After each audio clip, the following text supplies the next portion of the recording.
काशीपुर के चैती मैदान में श्री श्याम सेवक मंडल ट्रस्ट काशीपुर के द्वारा एक दिवसीय श्री खाटू श्याम बाबा का भव्य दरबार लगाया गया, जिसमें खाटू श्याम मंदिर की सुंदर झांकियों के साथ बाबा के दरबार को सजाया गया।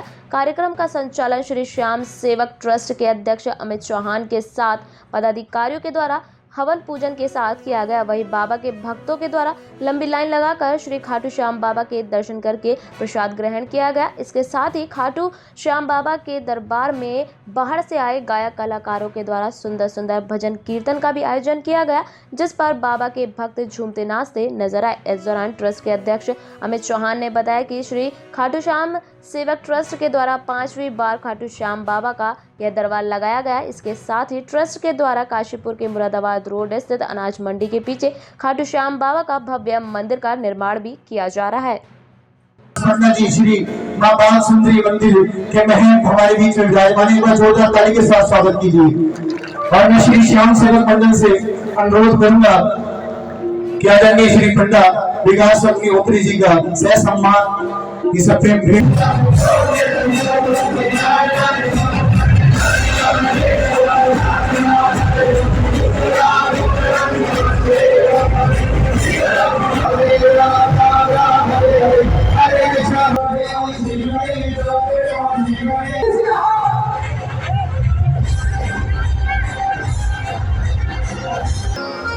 उमा सुतम शोक विनाशिकारकम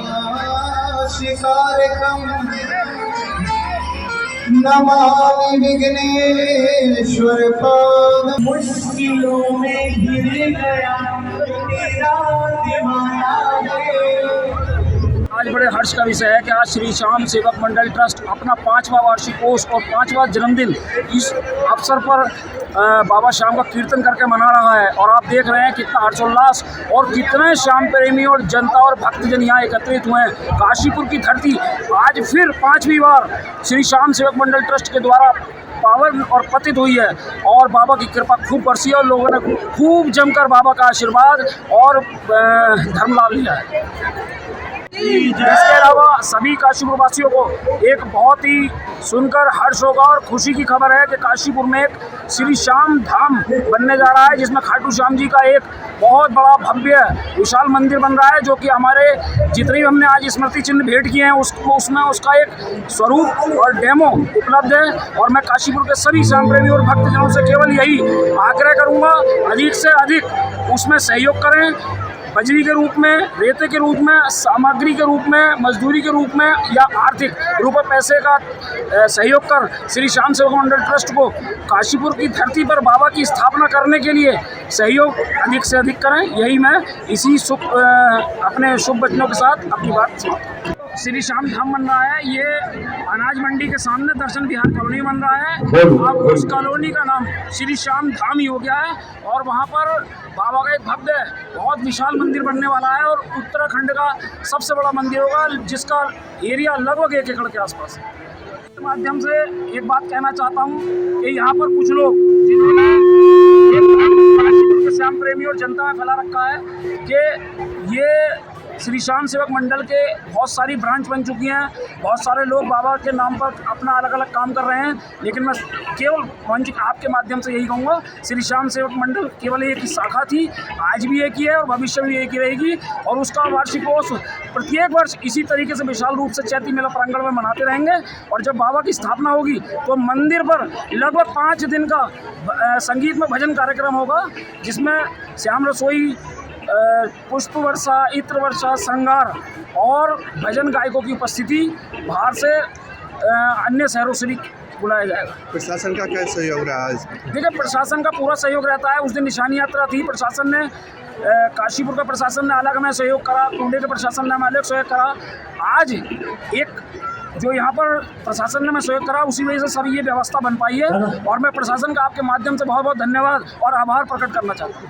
काशीपुर के कुंडेश्वरी रोड स्थित समर स्टडी हॉल में 20वां स्मृतक वार्षिकोत्सव मनाया गया। वहीं कार्यक्रम के दौरान पहुंचे मुख्य अतिथि अंतर्राष्ट्रीय पोलो खिलाड़ी समीर सुहागा के द्वारा दीप प्रज्वलित कर कार्यक्रम का शुभारंभ किया गया। साथ ही स्कूल के अध्यक्षा एवं प्रबंधिका मुक्ता सिंह ने मुख्य अतिथि समीर सुहागा का बुके देकर स्वागत किया। इसके उपरांत समर स्टडी हॉल के कक्षा नर्सरी से कक्षा 12वीं तक के विद्यार्थियों ने रंगारंग कार्यक्रम प्रस्तुत किए। साथ ही माता पिता की सेवा भाव से प्रेरित नाटक कला का भी प्रदर्शन किया। अब बच्चों के सुंदर सुंदर कार्यक्रम को देखने के लिए भारी मात्रा में बच्चों के अभिभावक एवं समस्त स्कूलों के प्रबंधक कार्यक्रम के दौरान मौजूद रहे।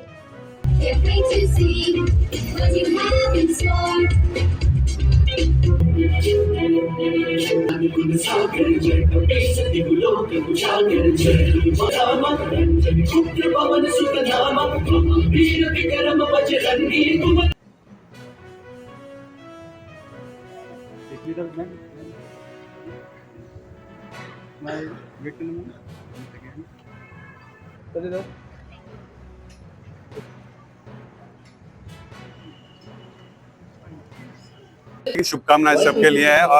इन्होंने हनुमान चालीसा से शुरू करा था और मैंने पहले कभी ऐसा डांस हनुमान चालीसा पे नहीं देखा और बहुत अच्छा लगा। अब 2 और नाटक चल रहे हैं, वो भी बहुत अच्छे हैं।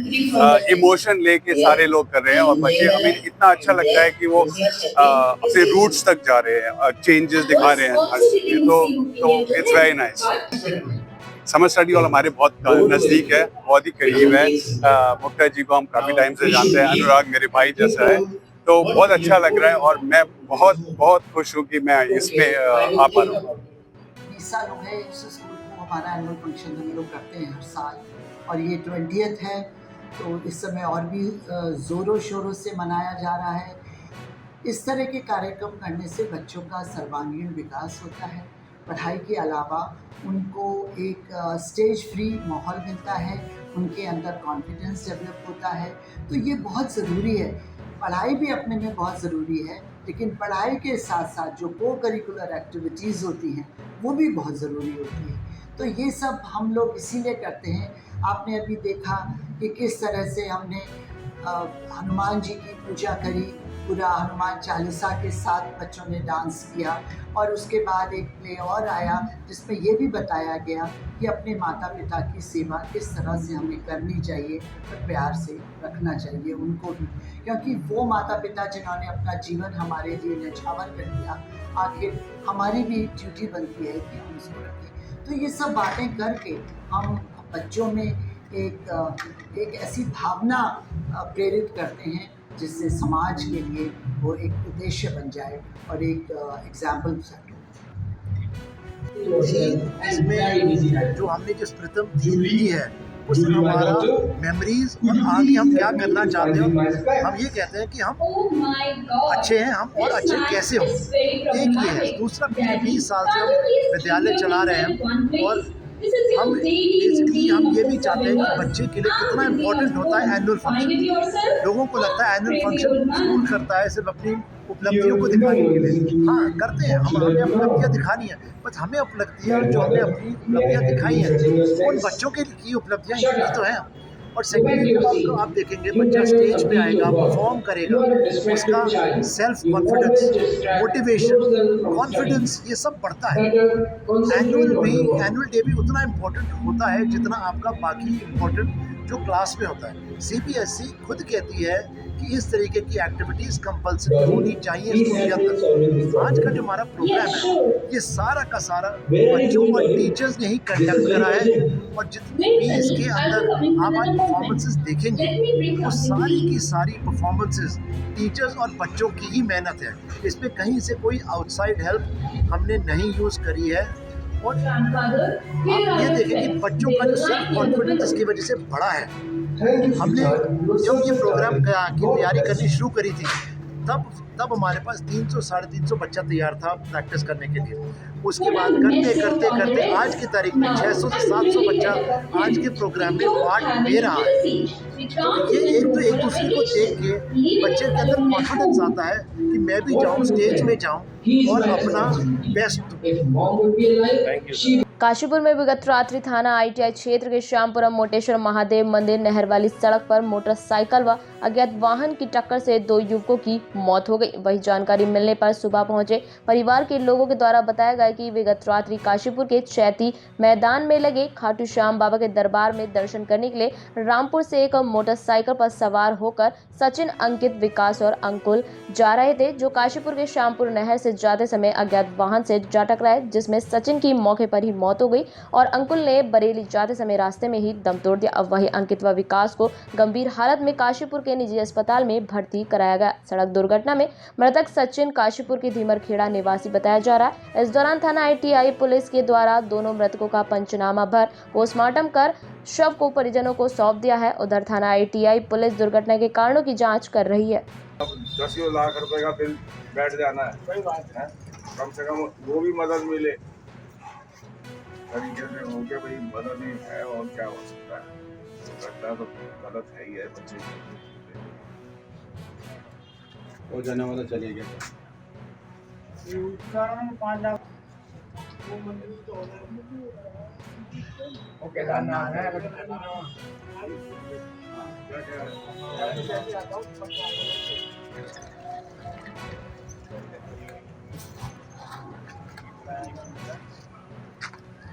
क्या घटना कितने बजे की है लगभग? 9-10 बजे की बात है। 9:30 बजे जब हमारे पास ये फ़ोन पहुंचा रात के 10 बजे सरकारी हॉस्पिटल से कि आपका मरीज जो ख़त्म हो गया है, ऐसे बात है कि लास्ट स्टेज पे चल रहा है। हम सर गए हॉस्पिटल में, वहाँ से हमको उससे बस बोले कि इनको KVR में ले रहा हूँ, लास्ट स्टेज चल रही है। उन्हें कोई पर्चा वर्चा कुछ नहीं दिया सर। मैं KVR में ले गया, KVR पे ले जाने के बाद पर मुझसे बस बोले कि ये तो ख़त्म हो गया, आप इसको ले जाओ। मैं वहाँ से सर उसके बाद में आके चला आया। क्या नाम था जिसे जो खत्म हो गया? अंकुल नाम था सर उसका। अच्छा। सब निवासी कहाँ के हुए ये लोग? निवासी हैं सर, रामपुर रहने वाले हैं। और आपके कौन लगते हो? वो मेरा भांजा लगता है। तो इस मामले में किस ट्रैक्टर ट्राली वाला जो घटना हुई है जिससे बाहर पकड़ा गया है नहीं पकड़ा गया? अभी उसमें सर ये कोई पता नहीं है सर। पुलिस क्या कार्रवाई कर रही है? अभी कार्रवाई तो सर वो देखो कुछ कर ही नहीं रही है। रात दिन में पुलिस सब परेशान रहता, कभी चौकी भागना, कभी वहाँ भागना। मेरे को कहा कि सुबह 10 बजे आ जाना आप। मैं ठीक है सर, सुबह 10 बजे आ जाऊँगा। उसमें उन्होंने कहा हमारे यहाँ पे आना ITI थाने में, एक आपको वो देंगे हम आपके साथ में भेजने के लिए, नहीं माने कैमरे वाले, तो उनसे कहना कि हम तुम्हारे साथ एक बंदा भेजेंगे और अंदर जाके चेक करा देना कि गलती किसकी है किसकी नहीं है। उन्होंने सर ने ये कहा। तो वो यहाँ किस काम से आए थे? सर यहाँ पे जब जागरण देखना आए थे, चैती में चल जाता है। काहे का जागरण था? ये तो पता नहीं सर किस चीज़ का जागरण चल जाता है। खाटू श्याम का मिला था। खाटू श्याम का रात्रि में यहाँ बाबा खाटू श्याम का कीर्तन था जी। तो इसमें लड़के हमारे गाँव धीमरखेड़ा से आए थे देखने के लिए। वापसी में यही पता नहीं चल पा रहा, देखने के लिए आए थे, वापसी में जा रहे थे। तो यहाँ हमारे वाहन छोटे छोटे रास्तों पे जो है वाहन इस तरीके से आ रहे हैं जो कंट्रोल नहीं हो पा रहे प्रशासन से। मैं प्रशासन से यही मांग करता हूँ कि इन प्रशासन पे प्रशासन से मांग करता हूँ कि जितने वाहन यहाँ चल रहे हैं, ओवरलोड चल रहे हैं, छोटे छोटे रोडों पर चल रहे हैं, इन पर रोक लगाई जाए।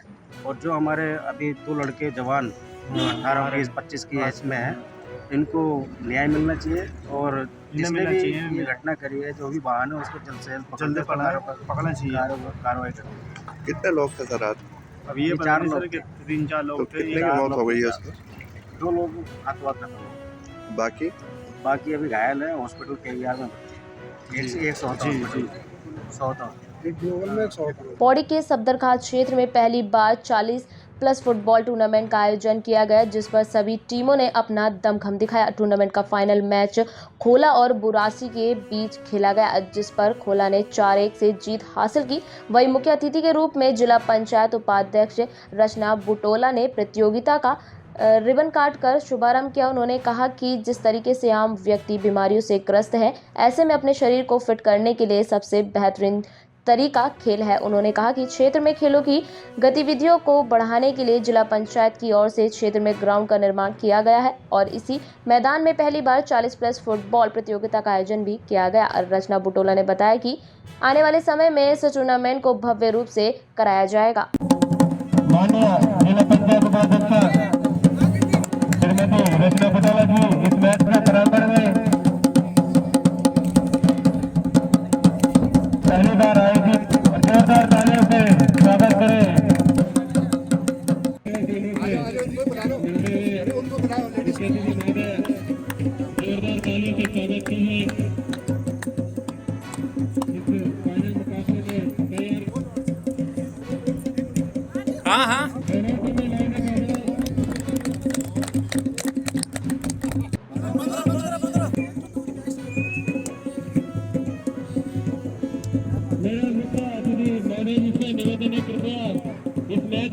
बहुत अच्छी पहल है ये, क्योंकि आजकल जैसे आप देख लो लोग खेलकूद से दूर होते जा रहे हैं। उसके हिसाब से जो हमारे 40+ युवाओं ने ये नई पहल शुरू की, उसके हिसाब से हमें नए युवाओं के लिए एक नई पहल शुरू होगी और उनको मतलब जो है कि इसी तरह खेलकूद के लिए प्रेरणा मिलेगी।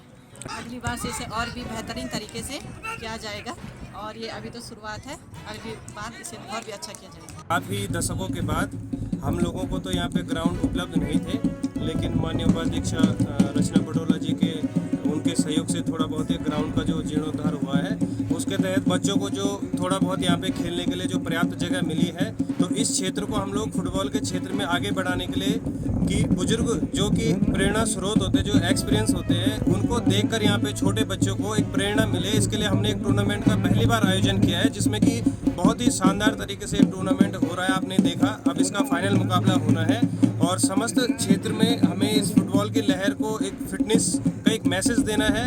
फिटनेस क्लब के नाम से भी कोर्ट में जो फिटनेस क्लब है उनका भी बड़ा सहयोग है और हमारा UFC कोर्ट के नाम से जो हमारा क्लब है उसका यहाँ पर पूरा योगदान रहा है और हम लोग यही चाहते हैं कि यहाँ पे क्षेत्र में जितने भी बच्चे हैं वो इस क्षेत्र में आगे बढ़े, अपने आप को फिट रखें, स्वस्थ रखें और जो है अपने आगे भविष्य को उज्जवल करें।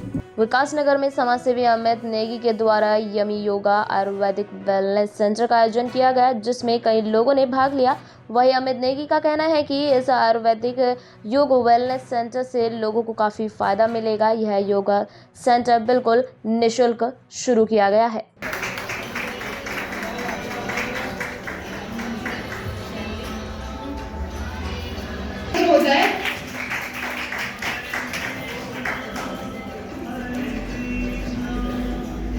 शर्मा जी हमारे साथ जुड़ चुकी हैं, योग के साधक। ये पट्टी यानी ठीक हो।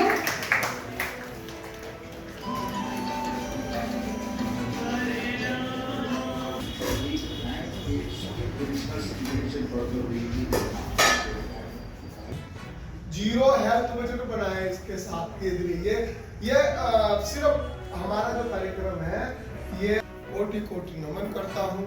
आपसे आशा है कि आप खुद स्वस्थ होकर तन मन बुद्धि और आत्मिक रूप। मेरा नाम अभिजीत शाही।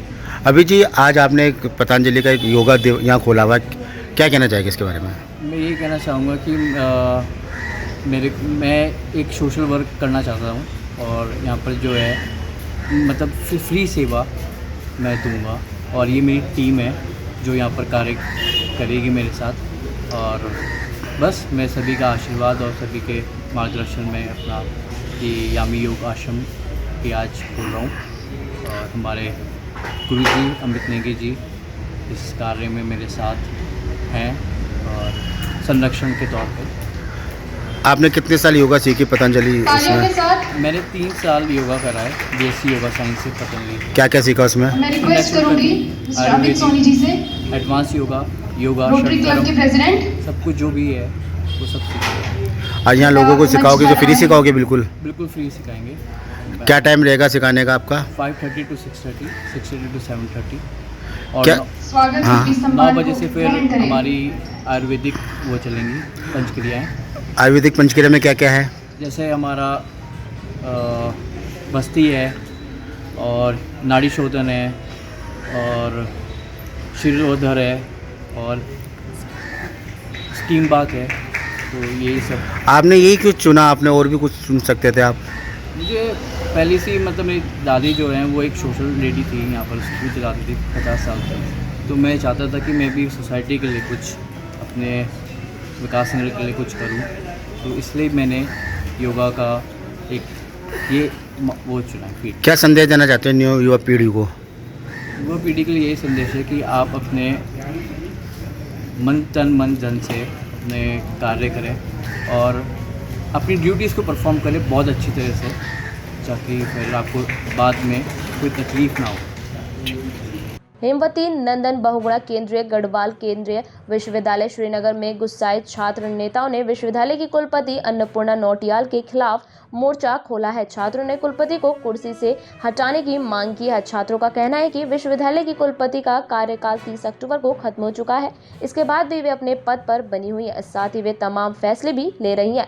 छात्र संगठन के नेताओं ने एसडीएम श्रीनगर समेत कोतवाली श्रीनगर में कुलपति के खिलाफ शिकायती पत्र देकर पद का दुरुपयोग का आरोप लगाया है। साथ ही इस मामले में छात्रों ने राष्ट्रपति कार्यालय को भी पत्र लिखकर कार्यवाही की मांग की है।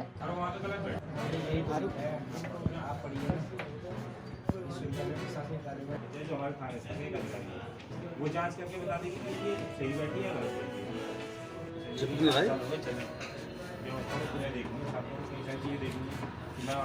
मैं सही कर रहा हूँ, ये कॉमन मिस्टेक है, ये कॉमन चीज़ है, कहीं तो कोई अच्छा लगा।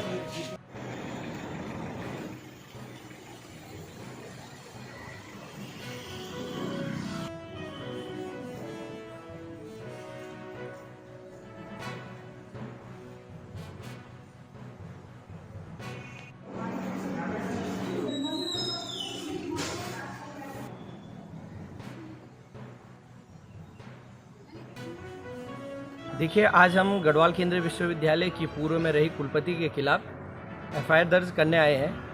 उनका 5 साल का कार्यकाल पूर्ण होने के बाद भी वो आज गढ़वाल केंद्रीय विश्वविद्यालय की कुलपति की चेयरपर्सन अपने आप को बता रही हैं और अपना कार्यकाल पूर्ण होने के बाद भी गढ़वाल केंद्रीय विश्वविद्यालय में जो अपनी कुलपति की पद पर अपने आप को पदेन मान रही हैं, जबकि उनका रिटायरमेंट हो चुका है और अभी तक गढ़वाल केंद्रीय विश्वविद्यालय में फैसले ले रही हैं, जबकि वो कुलपति है नहीं।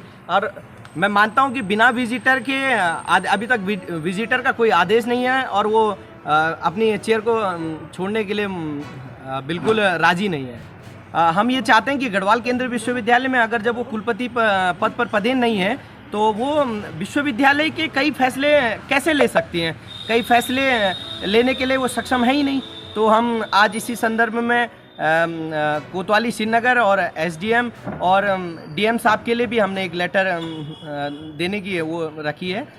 मैं जय हो छात्र संगठन के तमाम कार्यकर्ताओं के साथ अब एसडीएम मैडम से भी मिलने जाऊंगा और उनके खिलाफ एक सशक्त कार्रवाई की मांग करूंगा। हमारे जो कुलपति महोदय हैं उनका टर्म 31 अक्टूबर 2019 में रेगुलर वाइस चांसलर के रूप में शुरू हुआ और 5 साल के लिए हुआ था, जो कि 30 अक्टूबर 2024 को पूरा हो चुका है 5 साल के हिसाब से। लेकिन हमारे एक्ट में व्यवस्था, एक्ट के स्टैट्यूट 2 में व्यवस्था ऐसी है कि जो कुलपति रहेंगे उन पे वो तब तक बने रहेंगे जब तक कि नए कुलपति कार्यभार ग्रहण नहीं कर लेते हैं। तो इसलिए तब तक तो जो मुझे लगता है कि इंस्टीट्यूट के हिसाब से वही चलती रहेंगी जब तक कि नया कोई डायरेक्शन, नया कोई आदेश नहीं आता। पिरान का लेयर दरगाह क्षेत्र में गंदगी बनी जी का जंजाल, नाले चौक होने से लोगों का हुआ बुरा हाल। आपको बता दें, पिरान कलियर के पास जा रहे नाले इतनी गंदगी से भरे हुए हैं कि लोगों को आने जाने में काफ़ी दिक्कतों का सामना करना पड़ रहा है। वही दरगाह मैनेजमेंट अपनी अनदेखी से विवाद में घिरा रहता है, फिर भी दरगाह प्रशासन मैनेजमेंट का इस पर कोई फर्क नहीं पड़ रहा। ऐसी स्थिति में सड़कों पर गंदगी नहीं बल्कि लोगों के स्वास्थ्य पर भी इसका बुरा असर होगा।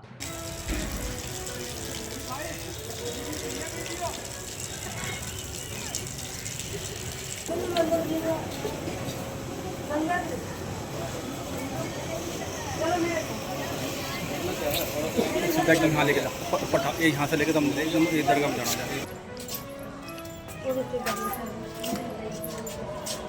थोड़ा पीछे से ले सब होगा, और पीछे को जाओ। आपका नाम? खालिद साहब। खालिद साबरी जी, ये बताइए जो आसपास दरगाह क्षेत्र में यहाँ गंदगी भरा पानी है, ये इसके बारे में क्या कहेंगे? गंदगी देखिए यहाँ पर दरगाह क्षेत्र में तो इस मतलब जितनी गंदगी है प्रूफ भी है उस चीज़ का, तमाम नालिया चौक है। जब यहाँ पर वो हाल है तो रुड़की, हरिद्वार, ज्वालापुर से आने वाले जितने भी जायरीन हैं रोज़ शिकायतें मिलती है कि रुड़की रोड पे तो इतना बुरा हाल है। सुबह ही सुबह आप देखो लैटरिन करने वालों की, शौचालय जाने वालों की लाइन लगी रहती है सड़क पे। जायरीनों को जितनी दिक्कत होती है मतलब पूछो मत आप, मतलब हम कुछ कह नहीं सकते। बस दरगाह प्रबंधक जो है कितनी बार शिकायत कर लो, कितनी बार लिख के दे लो, दरगाह प्रबंधक जो है वो मौन है, बिल्कुल आंख बंद करके सोया हुआ है, कोई ध्यान नहीं है उसका। एसडीएम महोदय आते हैं जो जॉइंट मजिस्ट्रेट, उनको अंदर अंदर घुमा फिरा के ये लोग भेज देते हैं, उनको स्पॉट तक जाने नहीं दिया जाता ताकि जॉइंट साहब यहाँ पर कुछ करें, यहाँ की अव्यवस्थाओं से कुछ उनको देखने को उनको मिले और उसका कुछ निस्तारण करें वो, मगर उनको वहाँ तक आने नहीं जाने नहीं दिया जाता। अगले दिन अखबारों में आते हैं, सुनते हैं कि भाई जॉइंट मजिस्ट्रेट आए थे और दरगाह की दौरा करके चले गए। कभी मार्केट में नहीं आना, कभी नालियों का ध्यान नहीं देना। दरगाह प्रबंधक महोदया जो हैं उनसे शिकायत करो, शिकायत लेके रख लेती है, सुनवाई कुछ नहीं। दरगाह क्षेत्र में पानी भर रहा, किसी के बस का कुछ नहीं है, ना थारे बस का है। तो इसमें कौन तुम मतलब किसे दोषी मान रहे ज्यादा? तुम मान रहे, हम तो मीडिया वाले जो। तो मीडिया वालों को क्या गलती है इसमें? तो मारे कर को दिखाओ। तो हम थोड़ा ही करेंगे इसमें, कर्मचारी तो करेंगे भाई, जिसका जो विभाग है वही तो काम करेगा। इसमें तो जो जिम्मेदार है वही तो, हमारा तो काम प्रकाशित करना है। तो बात सही है, लेकिन भाई क्या करे, होता ही नहीं।